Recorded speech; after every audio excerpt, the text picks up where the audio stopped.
भारत में अवतारी होगा जो अति विस्मयकारी होगा, ज्ञानी और विज्ञानी होगा वो अद्भुत सेनानी होगा। भारत का कार्यालय होगा, भारत में न्यायालय होगा, भारत होगा विश्व विजेता, भारत होगा विश्व का नेता। जी हाँ दोस्तों, हर देश हर मुल्क के लोग यही चाहते हैं कि देश की प्रगति हो, उनका देश विश्व विजेता हो। परंतु यदि दुनिया भर के मशहूर भविष्य वक्ताओं द्वारा वर्तमान के लिए की गई भविष्यवाणियों की माने तो शायद कुछ लोग उस पर यकीन ना करें। लेकिन आपको बता दें, अपनी इस रिसर्च में हम जिन भविष्य वक्ताओं की भविष्यवाणियों का जिक्र करने जा रहे हैं, उन्होंने आज से पहले भारत ही नहीं बल्कि विश्व भर का जिक्र करते हुए जितनी भी भविष्यवाणियां की हैं, वो 100 की 100 सत्य साबित हुई हैं। दरअसल इन सभी भविष्य वक्ताओं ने अपनी भविष्यवाणी में भारत के विश्व गुरु बनने का जिक्र करते हुए कहा है कि भारत विश्व विजेता होगा, पूरे विश्व में भारत ही सुप्रीम पावर होगा, भारत में ही पूरी दुनिया का कार्यालय होगा और भारत देश का परचम पूरे विश्व में लहराएगा। भविष्य वक्ताओं की भविष्यवाणियां भारत में जन्मी एक महाशक्ति के बारे में यह भी बता रही है कि वह महाशक्ति, वह महापुरुष पूरे विश्व में आध्यात्मिक क्रांति ला देगा, जिसके अध्यात्म ज्ञान से हर बुराई खत्म हो जाएगी, जिससे पूरे विश्व में शांति स्थापित होगी और तीसरा विश्व युद्ध भी टल जाएगा। नमस्कार दोस्तों, आज हम आपके सामने ऐसे महान भविष्य वक्ताओं की भविष्यवाणी लेकर आए हैं जिन्होंने समय से पहले समय की तस्वीर दिखा दी थी, जिनके धुंधले प्रतिबिंब आज स्पष्ट रूप से दिखाई दे रहे हैं। जी हाँ, आज हम आपके सामने एक ऐसे रहस्य का खुलासा करने जा रहे हैं जो एक विचित्र बदलाव की ओर संकेत करता है, एक ऐसा दौर जो विश्व में मानवता और शांति को मुकम्मल करेगा। भविष्यवाणियों के अनुसार लोगों में एक नए तरह का आध्यात्मिक झुकाव देखने को मिलेगा और यह एक आध्यात्मिक संत उस महापुरुष की जागृति से संभव होगा। वो इतना शक्तिशाली होगा कि जमीन से अर्श तक उस महाशक्ति की ही शफ़क़त होगी। जो दृश्य महान भविष्य वक्ताओं ने दिखाया है, उस पर विश्वास करना आसान नहीं था। कहते हैं सांच को आंच नहीं, लेकिन प्रमाणित करना नागुज़ीर है। यकीन मानिए, जब हमारी टीम ने इस पड़ताल का सफर शुरू किया तो एक नहीं, दो नहीं, बल्कि बहुत सारे भविष्य वक्ताओं की भविष्यवाणी में उस महापुरुष और महाबदलाव का जिक्र मिला, जिसके बाद उन्हीं सब भविष्यवाणियों को आधार बनाकर हमारी टीम ने उस महापुरुष की खोज शुरू कर दी। दोस्तों, हमारी इस रिसर्च में समय और कठिन परिश्रम लाजमी था, लेकिन परिणाम निराशाजनक नहीं थे। हमने सभी प्रमाण इकट्ठे किए और भविष्यवाणियों से मिलान करने के बाद अब हम उन्हें आपके सामने लेकर आए हैं। हमारी टीम ने तो पता लगा लिया था, मगर अब वक्त था तो जनता को उस महापुरुष के बारे में अवगत करवाने का। हमारी पड़ताल का निष्कर्ष कुछ ऐसा था कि जिसे जानकर हमारी टीम भी चौंक गई थी और अब ये पड़ताल आपके भी होश उड़ा देगी। तो वीडियो छोड़कर कहीं जाइएगा मत। दोस्तों, वो महापुरुष हम सबके बीच मौजूद है। वीडियो को अंत तक देखिए और जानिए कि कौन है वो महाशक्ति। दोस्तों, बहुत से लोगों ने इन भविष्यवाणियों को अपने हिसाब से किसी किसी पर सेट करने की कोशिश की है।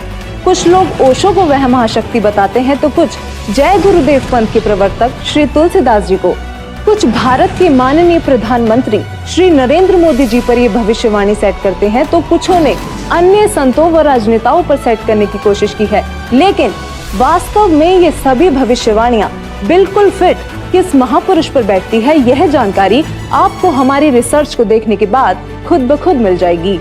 सबसे पहले हम आपको कुछ ऐसे महान भविष्य वक्ताओं की भविष्यवाणियों से रूबरू करवाते हैं जो अपनी सटीक भविष्यवाणी से विश्व विख्यात हैं। हमारे पहले महान भविष्य वक्ता हैं इंग्लैंड के विलियम जॉन वार्नर हैमॉन उर्फ कीरो, जिनको दुनिया के मशहूर हस्तरेखा विज्ञानी के तौर पर जाना जाता है।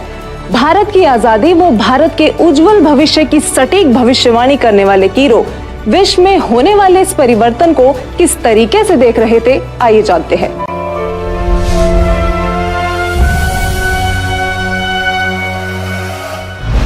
कीरो ने सन 1925 में लिखी पुस्तक में भविष्यवाणी की है, 20वीं सदी अर्थात सन 2000 ईस्वी के उत्तरार्ध में जन्मा संत ही विश्व में नई सभ्यता लाएगा जो संपूर्ण विश्व में फैल जाएगी। भारत का वह एक व्यक्ति सारे संसार में ज्ञान की क्रांति ला देगा। इंग्लैंड के भविष्यवक्ता कीरो की भविष्यवाणी से हमें एक संकेत मिला कि जिस महापुरुष पर ये भविष्यवाणियां सेट होनी है, उनका जन्म 1950 के बाद का होना चाहिए। तो चलिए अब चलते हैं नॉर्वे के श्री आनंद आचार्य जी की भविष्यवाणी की ओर, जिन्होंने पूरे गर्व के साथ अपनी भविष्यवाणी में भारत का जिक्र किया है।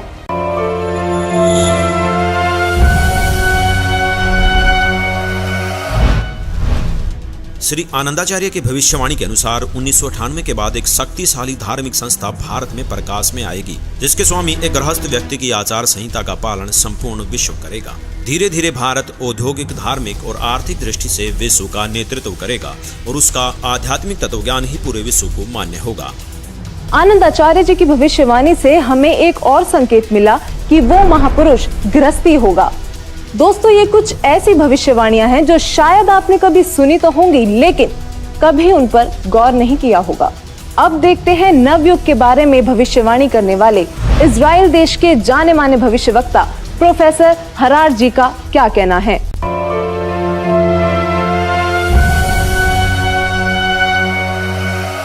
प्रोफेसर हरार। इजराइल के प्रोफेसर हरार के अनुसार भारत देश का एक दिव्य महापुरुष मानवतावादी विचारों से सन 2000 ईस्वी से पहले आध्यात्मिक क्रांति की जड़ें मजबूत कर लेगा। वह सारे विश्व को उनके विचार सुनने को बाध्य होना पड़ेगा। भारत के अधिकतर राज्यों में राष्ट्रपति शासन होगा, पर बाद में नेतृत्व धर्मनिष्ठ वीर लोगों पर होगा जो एक धार्मिक संगठन के आश्रित होंगे। अब बारी आती है फ्रांस के प्रसिद्ध भविष्यवक्ताओं की, जिनकी भविष्यवाणियां एकदम सटीक मानी जाती हैं। जो उन्होंने कह दिया वो पत्थर की लकीर हो गया। तो आइए देखते हैं कौन है ये भविष्यवक्ता और क्या थी इनकी भविष्यवाणियां। तो चलिए सबसे पहले बात करते हैं फ्रांस के महान भविष्यवक्ता डॉक्टर जूलेमंड की।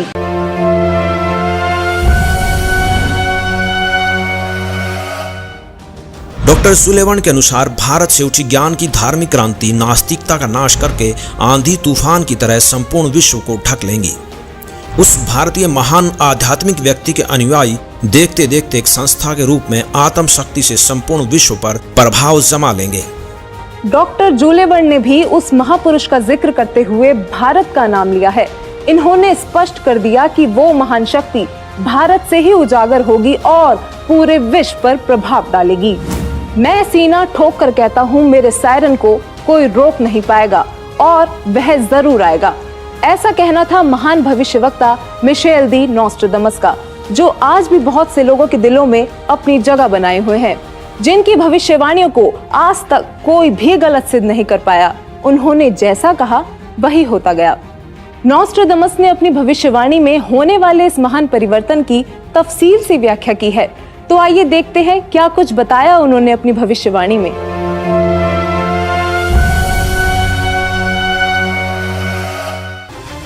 नोस्ट्राडामस सन 1555 में अपने ग्रंथ के शतक 10 श्लोक 96 में उस महापुरुष के बारे में बताया है कि वह महापुरुष एक ऐसे देश में जन्म लेगा जो 3 तरफ से समुद्र से घिरा हुआ होगा तथा उस देश का नाम एक सागर हिंद महासागर के नाम से होगा, यानी कि हिंदुस्तान। दोस्तों, विश्व में हिंदुस्तान ही ऐसा देश है जो 3 ओर से सागर से घिरा है तथा हिंदुस्तान ही एकमात्र देश है जिसका नाम किसी सागर के नाम से मेल खाता है, हिंद महासागर। फिर शतक 20 श्लोक 25 में कहा है कि वो महापुरुष हिंदुस्तान में पैदा होगा। वह महापुरुष एक ऐसे प्रांत में जन्म लेगा जिसमें 5 नदियां बहती हों। यह उल्लेख उन्होंने शतक 1 श्लोक 50 में किया है। दोस्तों, हिंदुस्तान में पंजाब ही एकमात्र ऐसा प्रांत है जिसमें 5 नदियां बहती हैं, जिनके नाम आपके सामने हैं। नदियों के नाम हैं सतलुज, व्यास, रावी, झेलम और चेनाब। नोस्ट्राडामस ने शतक 5 श्लोक 41 में बताया है कि उस महापुरुष द ग्रेट शायरन की 4 संतानें होंगी, जिसमें 2 पुत्र और 2 पुत्रियां होंगी। उस महापुरुष के बारे में एक रहस्य उद्घाटन करते हुए नोस्ट्राडामस ने शतक 5 श्लोक 41 में लिखा है कि उस महापुरुष की माताएं 3 बहनें होंगी। नोस्ट्राडामस ने शतक 6 श्लोक 70 में लिखा है कि मैं छाती ठोक कर कहता हूँ कि वह महापुरुष ऐसा ज्ञान बताएगा जो आज से पहले किसी ने नहीं सुना होगा। उसके ज्ञान को सुनकर सभी विद्वान कहलाने वाले धर्मगुरुओं को नतमस्तक होना पड़ेगा। एक बेहद हैरान कर देने वाली भविष्यवाणी नोस्ट्राडामस ने उस महान पुरुष को लेकर करते हुए शतक 1 श्लोक 50 में कहा है कि उस महापुरुष को देशद्रोह अथवा राष्ट्रद्रोही समझकर लोग नफरत करेंगे, लेकिन बाद में सच्चाई जानने के बाद उससे बेहद प्रेम करेंगे। उसके द्वारा स्थापित आदर्श और विचारों का बोलबाला हर जगह हो जाएगा। नोस्ट्राडामस ने शतक 20 श्लोक 25 में कहा है कि वह न तो क्रिश्चियन ईसाई होगा न मुसलमान होगा, वह केवल हिंदू ही होगा। शतक 6 श्लोक 17 में नास्त्रोदामस ने कहा है कि वह महापुरुष पूरे विश्व का संचालक होगा, वह महापुरुष विश्व विजेता होगा। शतक 2 श्लोक 79 में बताया है कि वह महापुरुष अपनी सत्य साधना बताएगा तथा इस क्रूर भूमि अथवा काल लोक से मुक्त करवाएगा। शतक 1 श्लोक 50 में कहा है कि वह महान पुरुष अपने ज्ञान के बल से सब राष्ट्रों को नतमस्तक कर देगा। मैं नास्त्रोदामस आपको स्पष्ट कर दूं कि उस महान संत की उपेक्षा न करें। उस महान संत को आराध्य देव मानकर उसकी पूजा करना आपके लिए बहुत हितकारी होगा, क्योंकि वह आदि पुरुष परमेश्वर का अंश, दुनिया का तारणहार होगा। प्रसिद्ध भविष्यवक्ता नॉस्ट्राडामस जी की भविष्यवाणी से काफी हद तक यह स्पष्ट हो गया था कि उस महापुरुष की क्या पहचान है। हमारी टीम ने उनके बताए हुए हर उस पॉइंट को नोट किया जो हमें महापुरुष की ओर ले जा सकते थे, और इन सभी तथ्यों को मद्देनजर रखते हुए हम आगे बढ़े और अपनी पड़ताल में अन्य भविष्यवक्ताओं की भविष्यवाणियां भी खंगालना शुरू किया। विकसित तथा विकासशील देशों में शुमार अमेरिका, वहां पर भी भारत और उस अवतारी पुरुष का जिक्र हुआ। तो चलिए अब रुक करते हैं अमेरिका के भविष्यवक्ताओं की भविष्यवाणियों का, जो इस प्रकार हैं। अमेरिका के न्यू जर्सी शहर की मूर्धन्य भविष्यवक्ता फ्लोरेंस, जो कि अपनी सटीक भविष्यवाणी से विश्व प्रसिद्ध हैं तथा जिनकी भविष्यवाणियों से भारत उम्मीद की किरण नजर आता है। दरअसल इस महिला भविष्यवक्ता ने उस महापुरुष के बारे में ऐसे ऐसे रहस्य खोले हैं जिन्हें सुनकर आप भी अचंभित रह जाएंगे। यह अक्सर उस महापुरुष को ध्यान लगाते समय देखा करती थी। तो आइए जानते हैं उन्होंने उस महापुरुष के बारे में क्या क्या रहस्य खोले हैं।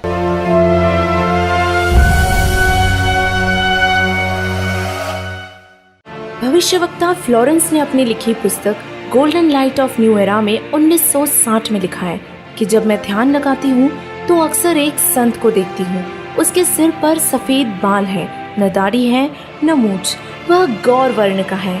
उनके ललाट पर आकाश से एक नक्षत्र के प्रकाश की किरणें निरंतर बरसती रहती हैं। मैं देखती हूँ कि वह संत अपनी कल्याणकारी विचारधारा तथा अपने सत चरित्र प्रबल अनुयायियों की शक्ति से संपूर्ण विश्व में नए ज्ञान का प्रकाश फैला रहे हैं। उनमें इतनी शक्ति है कि वह प्राकृतिक परिवर्तन भी कर सकते हैं। मैं उस पवित्र स्थान पर एक प्रचंड तपस्वी को देख रही हूँ, जिसका तेज बड़ी ही तेजी से फैल रहा है। मनुष्य में सोए दैवत्व को जगाने तथा धरती को स्वर्ग जैसा बनाने के लिए वह संत दिन रात प्रयत्न कर रहे हैं। भविष्यवक्ता फ्लोरेंस बताती हैं कि मैं भविष्य के विषय में एक बहुत ही महत्वपूर्ण बात बता रही हूँ। 20वीं शताब्दी के अंत में भारतवर्ष से एक प्रकाश निकलेगा। यह प्रकाश पूरी दुनिया को उन दैविक शक्तियों के विषय में जानकारी देगा जो अब तक हम सभी के लिए रहस्यमय बनी हुई है। एक दिव्य महापुरुष द्वारा यह प्रकाश पूरे विश्व में फैलेगा। वह सभी को सतमार्ग पर चलने की प्रेरणा देगा। समस्त दुनिया में एक नई सोच की ज्योति फैलेगी। जब मैं ध्यान अवस्था में होती हूँ तो अक्सर यह दिव्य महापुरुष मुझे दिखाई देते हैं। फ्लोरेंस ने बार बार इस संत या दिव्य पुरुष का जिक्र किया है। साथ ही ये भी बताया है कि उत्तरी भारतवर्ष में एक पवित्र स्थान पर वे मौजूद हैं। भविष्यवक्ता फ्लोरेंस की भविष्यवाणियों से हमें जो जानकारी मिली उसकी हमने बड़ी ही गहनता से जांच की, क्योंकि उनकी भविष्यवाणी ने वो रहस्य खोले जो हम सोच भी नहीं सकते थे। फ्लोरेंस की भविष्यवाणी से जो रहस्य उजागर हुआ वो चौंकाने वाला था। इस रहस्य के खुलने से हमारी टीम को आगे बढ़ने में बहुत मदद मिली। तो चलिए अब देखते हैं अमेरिका के ही अन्य भविष्यवक्ता क्या कहते हैं। अब हम बात करने जा रहे हैं भारत के पहले प्रधानमंत्री पंडित जवाहरलाल नेहरू जी के निधन तथा नेहरू जी के उत्तराधिकारी चुने जाने की सटीक भविष्यवाणी करने वाली अमेरिका की महान भविष्यवक्ता श्रीमती जीन डिक्सन की।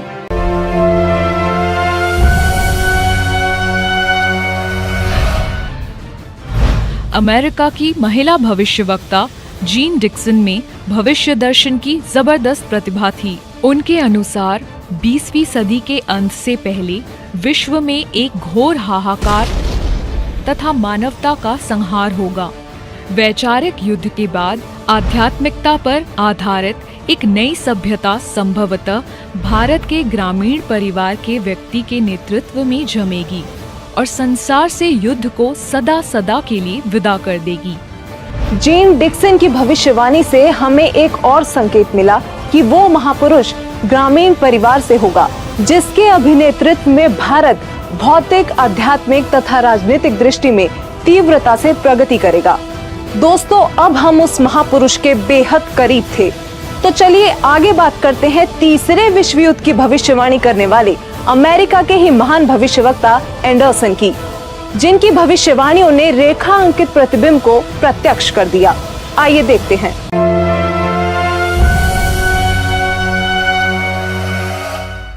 21वीं सदी में भारत के देहात का एक धार्मिक व्यक्ति एक मानव, एक भाषा और एक झंडे की रूपरेखा का संविधान बनाकर संसार को सदाचार, उदारता, मानवीय सेवा व प्यार का सबक देगा।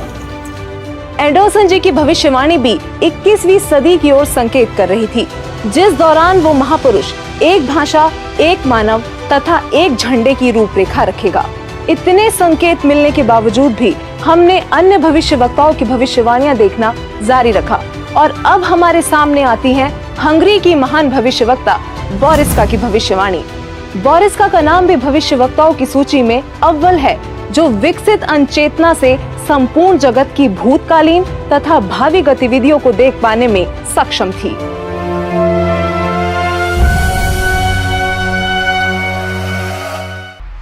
हंगरी की ज्योतिषी बोरिस्का के अनुसार इस आध्यात्मिक व्यक्ति के बड़ी संख्या में छोटे छोटे लोग ही अनुयायी बनकर भौतिकवाद को आध्यात्मिकता से बदल देंगे।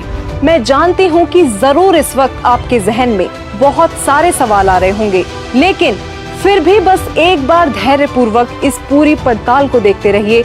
यकीनन आपके सारे सवालों के जवाब आपको खुद ब खुद मिल जाएंगे। तो आइए आगे बढ़ते हैं और बात करते हैं महान भविष्यवक्ता वेजलेटिन की, जिनकी भविष्यवाणियां अक्सर अविश्वसनीय तथ्यों की उद्घोषणा करती हैं और जब वह पूर्ण सिद्ध होती हैं तो लोग विस्मित रह जाते हैं।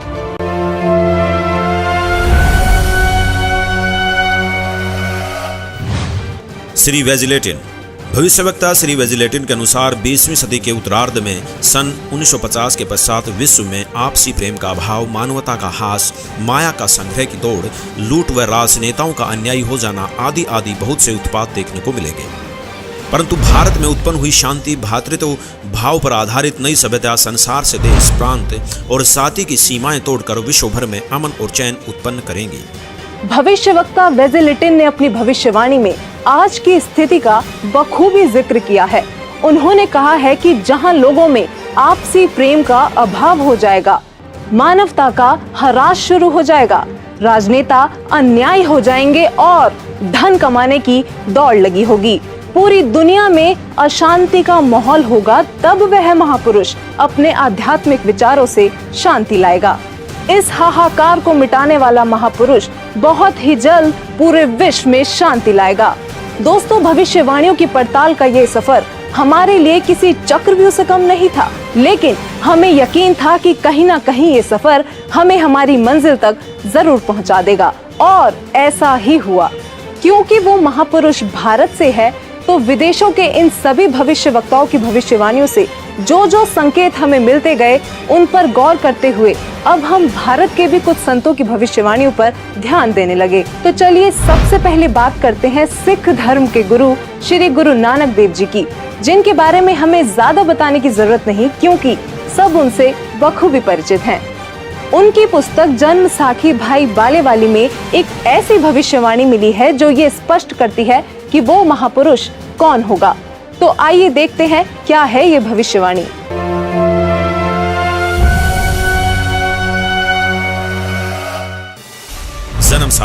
जन्म साखी भाई बालेवाली, जिसके प्रकाशक हैं भाई सवाहर सिंह एंड कंपनी, पुस्तक वाले बाजार, माई सेवा, अमृतसर, पंजाब। हिंदी भाषा वाली पेज नंबर 305 पर भक्त प्रहलाद की भविष्यवाणी लिखी है कि नानक जी के सचखंड साने के सैकड़ों वर्ष पश्चात पंजाब की धरती पर 60 वर्ण में वह संत जन्म लेगा जो कबीर जी तथा नानक जी जैसा महान होगा। उसका प्रचार क्षेत्र बरवाला शहर होगा। दोस्तों, जन्म साखी भाई बालेवाली में लिखी भविष्यवाणी से ये स्पष्ट हो गया कि वो संत जाट वर्ण का होगा और उसका प्रचार क्षेत्र बरवाला होगा। आरिफ का चेहरा प्रत्यक्ष दिखाई दे रहा था। हम करीब थे उस महापुरुष के जो रिवायतें बदलने में सक्षम थे। अब देखना यह था कि जाट जाति का संत कौन है और किसका प्रचार क्षेत्र बरवाला है। इसके साथ ही हमें अपनी अगली भविष्यवाणी में उस संत के जन्म का पता लगा। भारत के प्रसिद्ध संत श्री तुलसीदास जी जय गुरुदेव पंथ वाले, जिनका आश्रम मथुरा में स्थित है, उन्होंने उस महापुरुष को लेकर भविष्यवाणी ही नहीं बल्कि वर्तमान वाणी भी बोली है। जी हाँ, बिल्कुल सही सुना आपने। संत तुलसीदास जी ने वर्तमान वाणी भी कही थी, क्योंकि वो उस महापुरुष की उपस्थिति को बखूबी महसूस कर पा रहे थे और उन्होंने अपनी वर्तमान वाणी से लोगों को उस महापुरुष के बारे में बताना चाहा कि वो संत जन्म ले चुका है।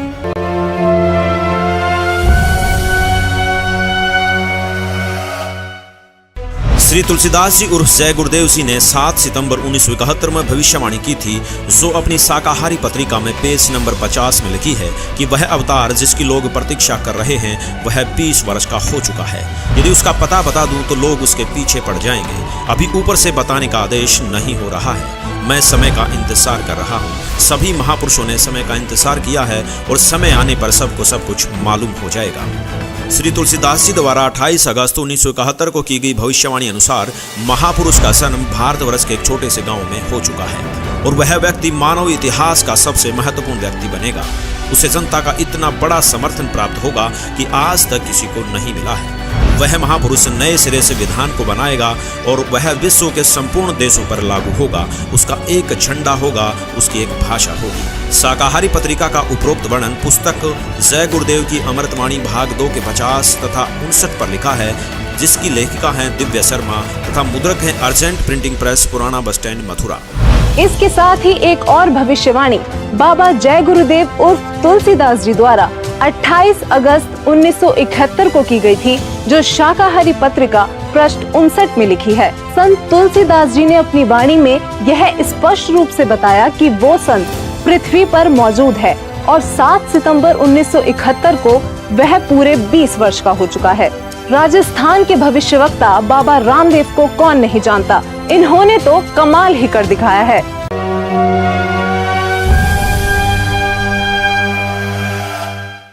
बाबा रामदेवरा जी ने अपनी पुस्तक 24 प्रमाण में लिखा है कि वो संत जाट जाति से होगा, वह तारणहार कलयुग में सतयुग लाएगा। उस संत की एक पहचान और भी होगी कि वह कबीर देव के गुण गाएगा।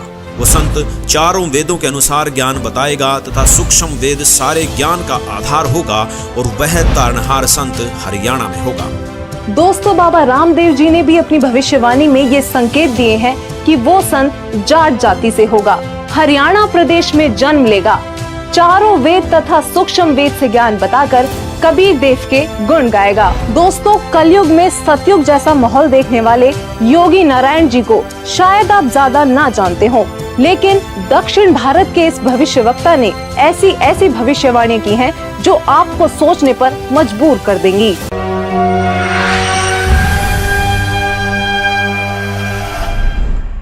दक्षिण भारत के कर्नाटक के योगी नारायण जी ने अपनी पुस्तक काल ज्ञान में उस महापुरुष के साथ साथ उनके द्वारा लाए जाने वाले राम राज्य का भी जिक्र किया है।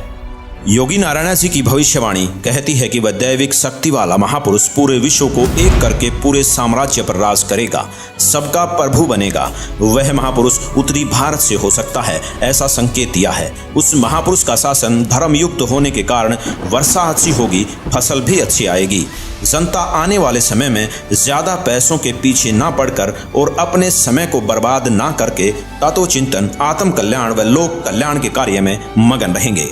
वो सदियों से ठीक ना होने वाली बीमारी को प्रारब्ध के पाप का फल बोलते हैं, लेकिन उसके द्वारा दिए गए तारक मंत्र से उनके साम्राज्य में आपको प्रारब्ध कर्म के पाप का फल नहीं भोगना होगा और किसी भी प्रकार के असाध्य रोग ठीक हो जाएंगे। वाणी नंबर 22 पेज नंबर 225। उसके आदेश से शराब, तंबाकू, गांजा और भी जितने नशीले पदार्थ हैं उनको खाना पीना तो दूर, हाथ लगाने को भी निषेध होगा। प्रजा में ऊंच नीच का कोई भी प्रश्न नहीं रहेगा। सभी आपस में प्यार से मिलजुल कर रहा करेंगे। कौम, जाति, धर्म के नाम पर झगड़ा कराने वाले स्वार्थी नहीं रहेंगे। वाणी नंबर 23 पेज नंबर 229। इससे पहले बताई गई भविष्यवाणी में लोक प्रभु बनने वाला वो महापुरुष ब्रह्म विद्या धुरंधर गुरु होगा, अध्यात्म का पूर्ण जानकार होगा, पर ब्रह्म को बड़े साहस पूर्वक ढंग से बताएगा कि पूर्ण परमात्मा ही पूजा के योग्य है, पूर्ण ब्रह्म की ही पूजा करनी चाहिए। वाणी नंबर 24 पेज नंबर 235-236। वह महापुरुष अपने अनुयायियों को रेचक कुंभक यानी श्वास के जरिए अजप अजाप मंत्र देकर भक्ति साधना कराएगा। इससे मन संयमित रहेगा, इंद्रियों पर विजय प्राप्त होगी, मनोलय यानी मन में शांति होगी, अष्ट सिद्धि तत्व ज्ञान युक्त होकर जीव मोक्ष की ओर बढ़ेगा।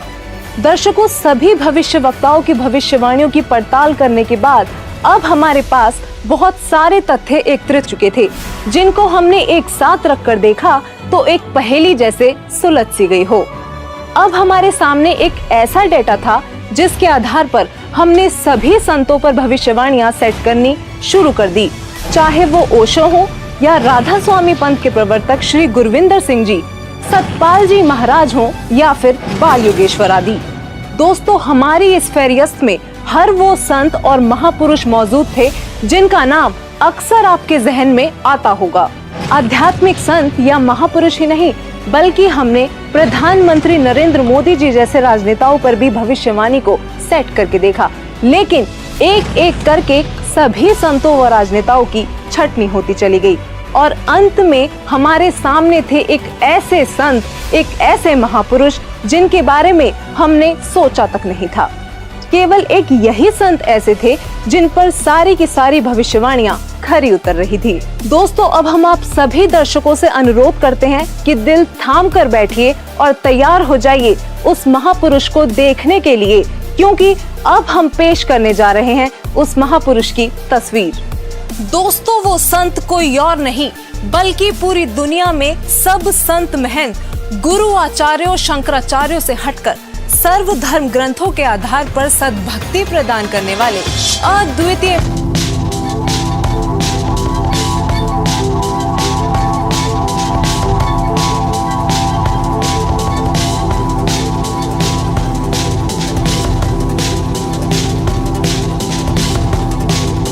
जी हाँ, यही है वो महापुरुष जिनके विषय में देश और विदेशों के महान भविष्यवक्ताओं ने भविष्यवाणियां की हैं। दोस्तों, हमने इस सफर की शुरुआत में ही बताया था कि परिणाम आपको चौंका देगा। यकीनन संत रामपाल जी ही वो महापुरुष हैं जिन पर सभी भविष्यवाणियों का हर एक तथ्य पूरी तरह से फिट हो रहा था। अब बस आप वीडियो को अंत तक देखते जाइए, क्योंकि अब हम बारी बारी सभी भविष्यवाणियों को संत रामपाल जी से जोड़कर दिखाएंगे, जिससे आप स्वयं ये निर्णय कर लेंगे कि हमारी रिपोर्ट सही है या नहीं। तो चलिए सबसे पहले बात करते हैं उस पृष्ठभूमि की जहां वो महापुरुष अवतरित हुए। नोस्ट्रेदामस के अनुसार वह महापुरुष ऐसे देश से होगा जो 3 तरफ से समुद्र से घिरा होगा और उस देश का नाम भी एक सागर हिंद महासागर के नाम पर होगा, यानी कि हिंदुस्तान। अमेरिका की भविष्यवक्ता फ्लोरेंस और जीन डिक्सन का कहना है कि प्राकृतिक परिवर्तन भी कर सकने वाला वह महापुरुष उत्तर भारत के ग्रामीण परिवार में होगा। 28 अगस्त 1971 को जय गुरुदेव पंथ के प्रवर्तक श्री तुलसीदास जी ने भी उस महापुरुष का उल्लेख करते हुए कहा है कि उनका जन्म भारतवर्ष के एक छोटे से गांव में हो चुका है। वह तारणहार संत हरियाणा में होगा। कुछ ऐसा ही कहना है राजस्थान के बाबा रामदेव राजी का। इसके अलावा इंग्लैंड के कीरो और फ्रांस के जुलेवन जैसे भविष्यवक्ताओं ने भी उस महाशक्ति के बारे में भारत में ही होने के संकेत किए हैं। संत रामपाल जी का जन्म उत्तर भारत के छोटे से गांव धनाना, जिला सोनीपत, हरियाणा, जो कि पहले पंजाब प्रांत था, वहां एक ग्रामीण परिवार में हुआ। इंग्लैंड के भविष्यवक्ता कीरो ने उस संत का जन्म 20वीं सदी के उत्तरार्ध में अर्थात सन 1950 के पश्चात 1951 में हुआ बताया है। तो वही श्री तुलसीदास जी और जय गुरुदेव जी ने भी 7 सितंबर 1971 की अपनी भविष्यवाणी में बताया है कि वह महापुरुष 20 वर्ष का हो चुका है। संत रामपाल जी का जन्म 8 सितंबर 1951 में यानी कि 20वीं शताब्दी के उत्तरार्ध में हुआ है और श्री तुलसीदास जी द्वारा की गई भविष्यवाणी के अनुसार 7 सितंबर 1971 को संत रामपाल जी पूरे 20 वर्ष के हो चुके थे। फ्रांस के महान भविष्यवक्ता नोस्ट्रेदामस के अनुसार वह महापुरुष न ईसाई होगा और न मुसलमान, वह केवल हिंदू ही होगा। और इसी भविष्यवाणी का समर्थन जन्म साकी भाई बालेवाली में भी किया गया है कि वह संत जाट वर्ण का होगा और उसका प्रचार क्षेत्र बरवाला है। बाबा रामदेवरा जी ने अपनी भविष्यवाणी में बताया है कि वह संत जाट जाति से होगा तथा चारों वेदों और सूक्ष्म वेद से ज्ञान बताकर कबीर देव के गुण गाएगा। यहाँ संत रामपाल जी ही विश्व में एकमात्र ऐसे संत हैं जो हिंदू धर्म में जाट जाति से बिलोंग करते हैं और जिनका प्रचार क्षेत्र भी सतलोक आश्रम बरवाला, जिला हिसार, हरियाणा रहा है।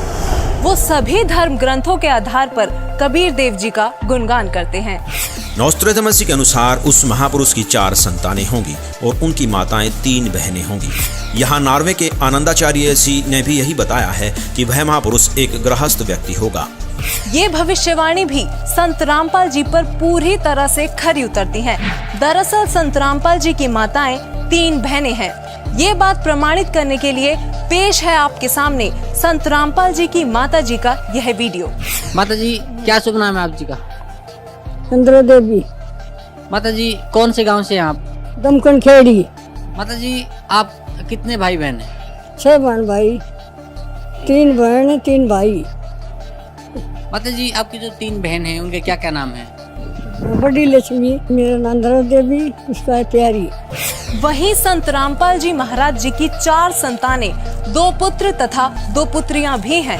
अमेरिका के न्यू जर्सी शहर की भविष्यवक्ता फ्लोरेंस ने बताया कि वह महापुरुष गौर वर्ण के हैं। सिर पर सफेद बाल हैं, न दाढ़ी है और न मूछें। इन सभी भविष्यवाणियों का मिलान आप जी चाहें तो अपने आप भी कर सकते हैं। संत रामपाल जी गौर वर्ण के हैं।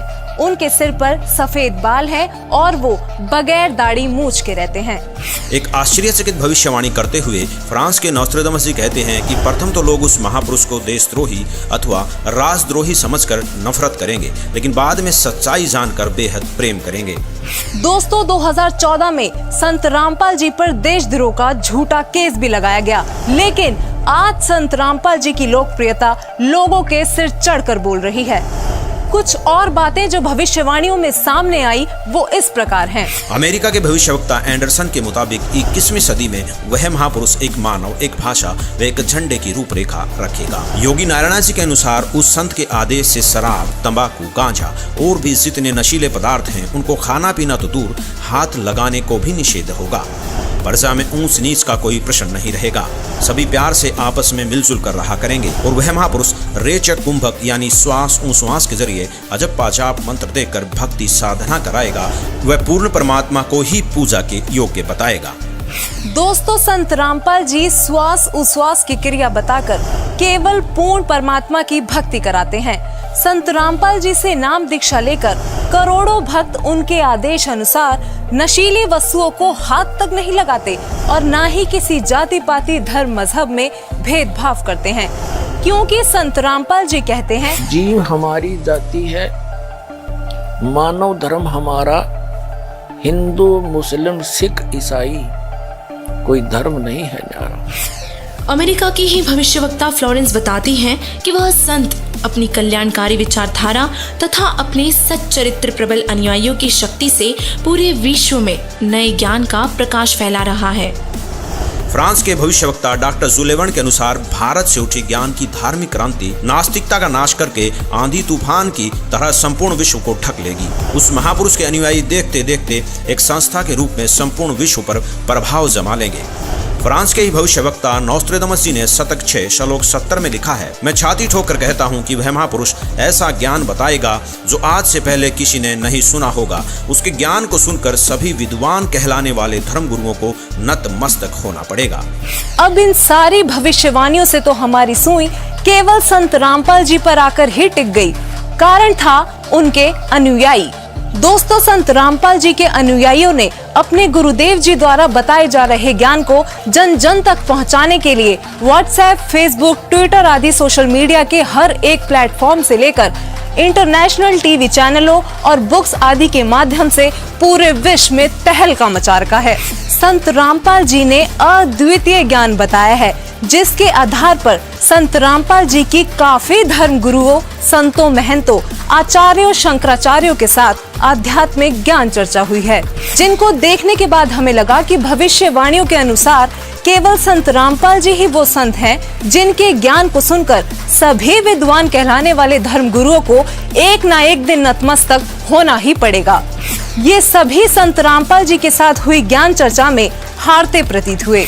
तो आखिरकार ये अनसुलझी पहेलियां इतने सरल तरीके से सुलझ गईं कि संदेह की कोई गुंजाइश ही नहीं बची। वीडियो में कही गई एक एक बात सत्य है। यकीनन संत रामपाल जी ही वो महापुरुष हैं जो धरती को स्वर्ग बनाने के लिए दिन रात प्रयत्न कर रहे हैं।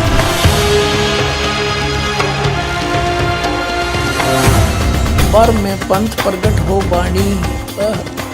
ये बर माँ पंथ गरीबदास के पंथ में कहते, मेरी महिमा की वाणी, मेरी लीला की वाणी पुनः प्रगट होगी उसके द्वारा, और शब्द हमारे का निर्णय ठानी। बर में पंथ प्रगट हो वाणी, हवे वाणी ये हवे है, और शब्द हमारे का निर्णय ठानी। अस्थिर घर का मरम ना पावे, ये 12 पंथ हम ही को ध्यावे। कि 12 पंथ तक, गरीबदास पंथ तक ये उस स्थायी स्थान पर नहीं जा सकते, सतलोक प्राप्ति नहीं कर सकते। फिर कहते हैं बर में पंथ हम ही चलावें, बर में पंथ में हम ही चलकर आवेंगे। गरीबदास वाले मार्ग चल गए और सब पंथ मिटा के एक का पंथ चलावें। और कहते हैं अब परमात्मा ने कलयुग को 3 चरणों में बांटा है। ये प्रथम चरण कलयुग निर्याना, तब मैं घर मांडो में दाना। प्रथम चरण कलयुग का उस समय समझो जब मैं घर से सह शरीर जाऊंगा, वो प्रथम चरण होगा। और बीचली पीढ़ी का कब होगा? 5505 बीत जाएंगे तब। अब देखो आगे ये बताया कि कलयुग ऐसे ऐसे बीतेगा, और फिर बताया है कि 5000, ये कलयुग के विषय बताया कि 5505 तब ये शब्द होगा सच्चा। ओए होए, कहते 5505 वर्ष जब बीत जाएंगे तब यह मेरी बात सच्ची होगी। ये कबीर सागर है। और इसके सवसम बोध नामक एक चैप्टर है, और खंड इसका वही बोध सागर खंड है। 170 पृष्ठ से यहाँ से देखियो, ये सत्य कबीर वचन यानी परमात्मा के वचन है, लेकिन हमारे काम के ये यहाँ से है। 171 पृष्ठ से सवसम वेद बोध, सवसम वेद बोध यहाँ लिखा है 5 सहस और 500 जब 5 सहस और 500 यानी 5500 जब कलयुग बीत जाए, महापुरुष फरमान तब जग तारण को आए। अब 5 सहस और 500 यानी 5500 जब कलयुग बीत जाए, महापुरुष फरमान तब जग तारण को आए। 5500 जब कलयुग बीत जाएगा तब एक महापुरुष संसार का उद्धार करने के लिए आएगा, और उसके पास सही फरमान होगा। फरमान माने वो मंत्र जाप आदेश। हिंदू तुर्क आदिक सब जेते जीव जहान, और सत्य नाम की साख गहें वो पावे पद निर्वाण। अब क्या बताया है कि हिंदू तुर्क, हिंदू और मुसलमान जो अलग अलग होंगे, और फिर और भी जो होंगे जैसे सिख और ईसाई आदिक यानी सभी जेते जीव जहान, सतनाम की साख गए ये पावे पद निर्वाण। निर्वाण माने मोक्ष, मोक्ष पद पावेंगे सब के सब वो सतनाम प्राप्त करके इस दास से, महापुरुष से। जैसे परमात्मा ने कहा था उस कबीर वाणी में कि सभी पंथों को मिटा के एक पंथ चलाऊंगा, उसके विषय में फिर दोहराया है कि वो कैसे एक होंगे। यथा सरित गण आप ही मिले सिंधु में धाये, सत सुकृत के मध्य में सभी पंथ समाये।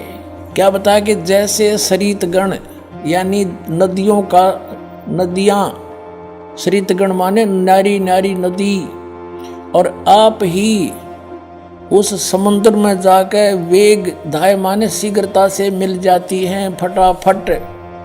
ऐसे उस सत सुकृत यानी उस सच्चे पंथ के मध्य जो हम चलाएंगे, उसमें तिमी माने उसमें सब ऐसे ही समाये जैसे सरिता दरिया अपने आप समुद्र में स्पीड में जाकर मिल जाती, एक हो जाते हैं। ऐसे सत सुकृत के मध्य सब पंथ समाये, सब एक हो जाएंगे। अब क्या बताते हैं परमात्मा धर्मदास जो मैंने ये सवसम वेद में जो लिख दिया, जो वचन बोले हैं, ये जब लग पूर्ण होए नहीं ठीके को तिथिवार। ये ठीक क्या होती है? जैसे हमारे पहले पुराने समय में हम छोटे छोटे थे, जब यूं कहा करते कि एक व्यापारी भैंस ले गया और पैसे ना देता, आगे से आगे ठीक बता रहा है, आगे तागे समय धर रहा है, पैसे नहीं दे रहा। तो इस प्रकार यहाँ वो बताया है कि यो मैंने जो ठीक धर रखी है ना, ठीक वो निर्धारित समय कर रखा है कि धर्मदास जब तक वो समय नहीं आएगा ना, तब तक तो ये मेरी बात ये सवसम वेद में लिखी हुई निराधार महसूस होंगी जो कपटी लोगों को। लेकिन जब वो समय ठीक का आ जाएगा ना, जब देखिए ढूंढा पाटेगा। अब देखो, अब हम फिर आगे कि जब लग पूर्ण होए नहीं ठीक को तिथिवार, और कपट चातुरी तब लो यो सवसम वेद निर्धार। कहते हैं तब तक तो मेरे द्वारा ये बात कही गई सवसम वेद वाली, ये गुप्त ज्ञान, सवसम वेद माने गुप्त ज्ञान, जो पहले भी अब भी कहा है, तो ये निराधार महसूस होगा जब लग पूर्ण होए नहीं ठीका, जो ठीक को तिथिवार, यानी ठीक उस निर्धारित धरे हुए निर्धारित किए हुए समय की जो समय नहीं आएगा, तब तक तो मेरा यो ज्ञान निराधार महसूस होगा। जब वो समय आ जाएगा ठीक का, जो है ठीक का दिन आवंत, युगंत लिखा आवंत, तो क्या होगा? सब ही नारी नर शुद्ध, सब कपट छोड़ के बुराई त्याग देंगे सब नर नारी। और जब ठीक का दिन आवंत और कपट चातुरी छोड़ के वो शरण कबीर गहनत।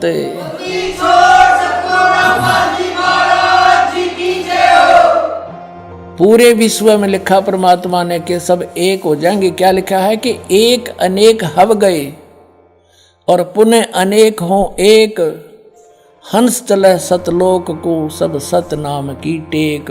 एक से हम अनेक बना दिए काल ने, हिंदू न्यारे, मुसलमान अलग, सिख न्यारे, ईसाई अलग से, और नरे धर्म बना दिए और ये मजहब पंथ गणे बना दिए। कहते हैं जैसे हम एक से अनेक हो गए और पुनः फिर हम अनेक से एक होवांगे, पुनः अनेक हो एक, और हंस चले सतलोक को सब सत नाम की टेक। के सभी के सभी सतलोक में चले जाएंगे सतनाम प्राप्ति करके। इस दास से इससे पहले राधा स्वामी पंथालय ने सतनाम का कह कह का भी पता कोई ना, ये काल के दूत थे इसलिए छुपा कर रखी भगवान ने, उनको सतनाम का नहीं पता यू खान का है पीण का। अब ये वास्तविक मंत्र आपको दिया जाएगा, इससे आप सबका मोक्ष होगा, पूरे विश्व में शांति। देखना आगे कितना कमाल किया है कि घर घर बोध विचार हो, मेरे ज्ञान का घर घर चर्चा चलेगी और दुर्मति दूर बहाए, सबकी दुर्बुद्धि दूर हो जाएगी, हाहाकार मिट जाएगा, माया की दौड़, मिलावट, रिश्वतखोरी, आपस में लड़ाई खींचातानी, ये दुर्मति दूर बहाए और कलयुग में एक होकर सब बरतें सहज शोभाए।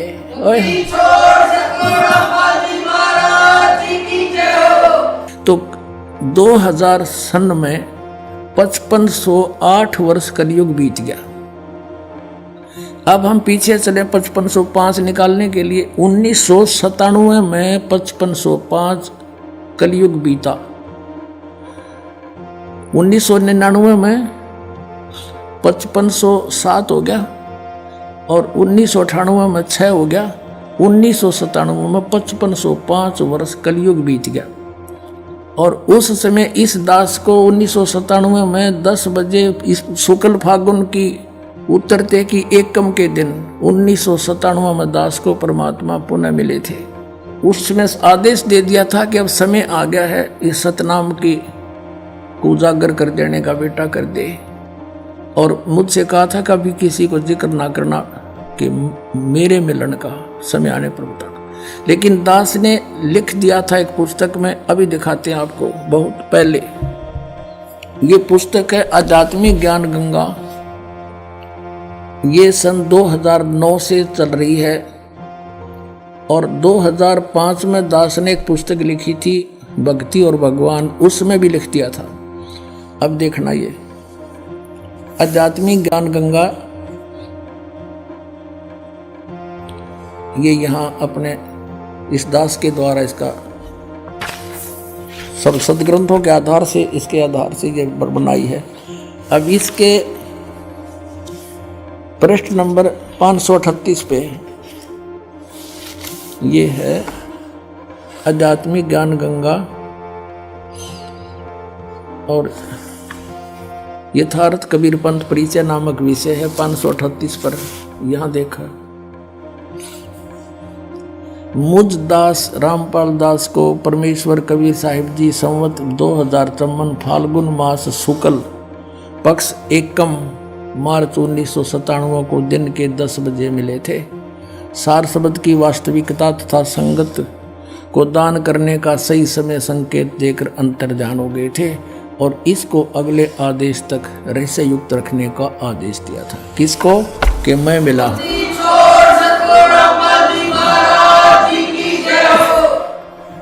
तो पुण्यात्माओं, ये दास ने कोई बाद में नहीं लिखी, ये 5505 तईब समझ में आई हमारा। ये ईब कैलकुलेशन करी दोबारा भी कैसे सेट होया। ये वहाँ नो का नो जिसने मालिक ने बना के भेज रखा उसमें कमी नहीं रह सकती। ये दास उसी परमेश्वर का भेजा हुआ है आपके लिए।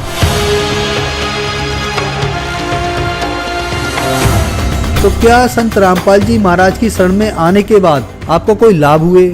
संत रामपाल जी महाराज जी की शरण में आने से हमारे जो माइंड में प्रॉब्लम रहती थी वो सही हुई और हमारी बेटी की जो निमोनिया थी वो भी ठीक हुई। हमारी आर्थिक स्थिति ठीक हो गई। मेरे हस्बैंड की जॉब नहीं होती थी, उनकी जॉब पहले पानीपत में लगी, कॉन्ट्रैक्ट पे लगे थे, 2-2.5 साल तक रहे। आज वो परमानेंट जॉब पे करनाल में लगे हैं। आशीर्वाद मात्र से मेरे गले में जो कैंसर की गांठें थी वो बिल्कुल ठीक हो गई और मेरे दिल में छेद था वो भी संत रामपाल जी महाराज के आशीर्वाद मात्र से ही बिल्कुल ठीक हूँ मैं। छोटी मोटी बीमारी थी तो परमात्मा की दया से शरण में आने से संत रामपाल जी महाराज जी के वो भी बिल्कुल दूर हो गई, छोटी मोटी बीमारी जो थी। सदगुरु रामपाल जी महाराज की कृपा से यहाँ आने के बाद में ये नशा पता सब मेरा छूट गया, जबकि इतने कोशिश करने के बावजूद मैं नशे से एक पल भी दूर नहीं रहने पा रहा था। तो पहले बहुत नशे करता था, दारू गांजा भांग शराब जितने भी हैं टोटल नशे दास किया करता था।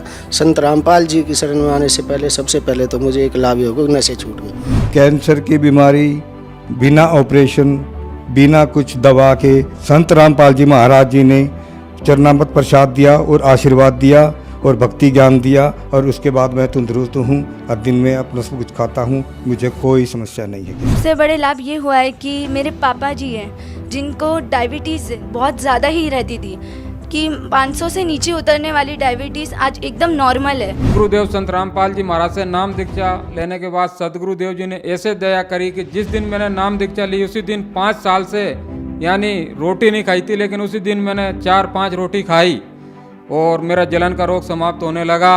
संत रामपाल जी महाराज से नाम दीक्षा लेने के बाद मेरा कैंसर का रोग बिल्कुल ठीक हो गया, मैं बिल्कुल स्वस्थ हो गया। जो कबीर जी हैं वो पूर्ण परमात्मा हैं और सतगुरु रामपाल जी महाराज जी हैं वो कबीर परमात्मा के खुद अवतार हैं, इस धरती पे आए हुए हैं। उन्होंने ही सब रजा की है, उनकी ही दया से हमें सारे लाभ हुए हैं। जब मैं दोबारा गई पीजीआई, फिर वहाँ टेस्ट हुए तो सारे टेस्ट क्लियर हो गए। अब जो मेरी प्रॉब्लम थी तीसरे स्टेज पे थी वो मेरा कैंसर खत्म हो गया। हिंदी छोड़ सतगुरु रामपाल जी महाराज जी की शरण में जाने के बाद मैं आज कोई भी फ्रूट है कुछ भी है चाहे डस्ट है मेरे को वो बिल्कुल इफेक्ट नहीं करती है। I can eat everything, I can go anywhere, मैं कुछ भी मतलब आज करने में सक्षम हूँ। जब उस डॉक्टर से मेरी बात हुई तो डॉक्टर ने कहा ये तो सच में आपके गुरुजी का ही चमत्कार है, संत रामपाल जी महाराज का, जो ये ठीक हो गया, नहीं तो कैंसर पेशेंट कभी बचता नहीं है इस कंडीशन में। इतना खतरनाक इनको पॉइजन फैल चुका था, पूरा नसों में भर चुका था। उन नसों से ऑटोमेटिकली पॉइजन गायब होना, ये सबसे बड़ा चमत्कार ही है परमात्मा का। और जब से मैं संत रामपाल जी महाराज की शरण में आई हूँ मेरा 1 रुपया नहीं गया। आज 4 साल हो रहे हैं लगभग, मैंने कोई दवा भी नहीं खाई है, कोई भी नहीं। इवन मुझे सर्दी खांसी और बुखार भी नहीं होता। जगत गुरु तत्वदर्शी संत रामपाल जी महाराज जी के इस महान मिशन को सफल बनाने के लिए करोड़ों लोग उनके साथ जुड़ रहे हैं। हमारी टीम का भी आप सभी से यही अनुरोध है कि दुनिया में महापुरुष कभी कभार ही आते हैं, इसलिए आप भी संत रामपाल जी महाराज जी के सत्संग सुनिए और शीघ्र अतिशीघ्र उनसे जुड़कर नाम दीक्षा लेकर अपना व अपने प्रियजनों का कल्याण करवाएं। धन्यवाद।